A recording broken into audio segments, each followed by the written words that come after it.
O que se entende por pressão atmosférica?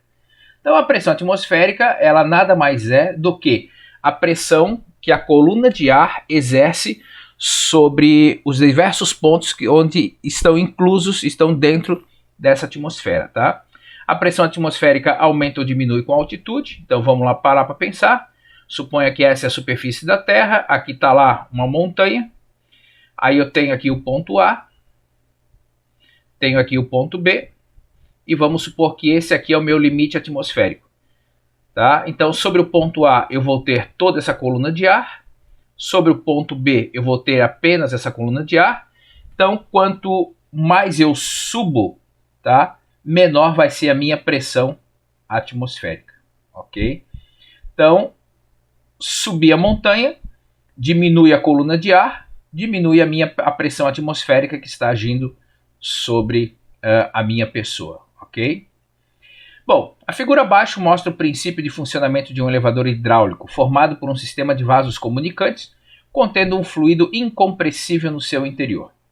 Considere que a aceleração da gravidade vale 10 metros por segundo ao quadrado, sabendo que as áreas das seções transversais dos pistões 1 e 2 valem. Então, esse aqui está valendo 0,2 metros quadrados, esse aqui está valendo 1 metro quadrado. Aí ele pergunta, qual o módulo da força necessária em F1 para erguer um peso equivalente, vamos lembrar que peso é força, né?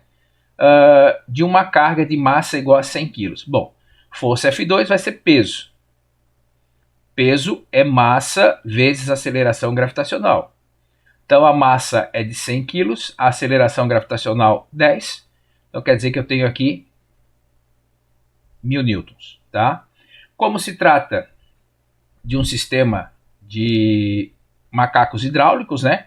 Então nós temos aqui o princípio de Pascal, ou seja, força 1 sobre área 1 é igual a força 2 sobre área 2. A força 1 eu não sei, a área 1 está valendo 0,2. A força 2 é 1000 e a área 2 vale 1, tá? Então, vou continuar a conta aqui do lado. Então, o F1 vai ser 1000 dividido por 1 dá 1000. Esse 0,2 que está aqui dividindo, ele vai para lá multiplicando. Então, a força F1 vai valer 200 newtons, tá certo? Então, quer dizer que para uma força de 1000 newtons, nessas proporções aqui entre as áreas, eu faço uma força 5 vezes menor do que eu precisaria para efetivamente ir até lá e levantar aquele objeto de 100 kg, ok? Questão 19. Uma força F1 é aplicada sobre uma área menor de um elevador hidráulico. Sabendo que a área maior, A2, é o quíntuplo da área 1, então olha só. Então eu vou ter F1 e o A1, vou ter o F2 e o A2. Ele está dizendo que a área A2 é o quíntuplo da área menor. Então, se a área menor é x, essa área aqui vai ser 5 vezes aquele mesmo x. E que a força F2 está valendo 2000 newtons. Qual é essa força F1 aqui? Então, vamos lá. F1 sobre A1 é igual a F2 sobre A2. F1 eu não sei. O A1 vai valer x, F2 está valendo 2000 e o F2 está valendo, a área 2 está valendo 5x. Esse x vai para lá multiplicando, então olha só como é que fica. Vai ficar 2000 vezes x sobre 5x. Nessas condições aqui, eu vou poder cortar o x com o x, tá? E eu chego à conclusão de que minha força F1 equivale a 400 newtons, certinho? Professor, eu não estou acostumado a substituir aqui usando variáveis. Então, bota aqui. Se você colocar aqui 1 metro quadrado, isso aqui vai ter que ser 5 metros quadrados. Tá? Então, você tem que sempre manter essa proporção que ele disse aqui, que é o quíntuplo de uma maior do que a outra. Ok?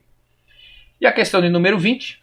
Um consumidor desconfiado da quantidade da gasolina que comprou em um posto, resolveu testar a sua densidade.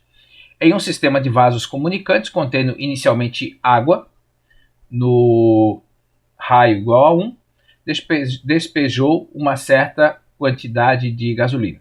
Após o equilíbrio, o sistema adquiriu a aparência de que está abaixo. Então quer dizer que aqui eu tenho o óleo, a gasolina, né?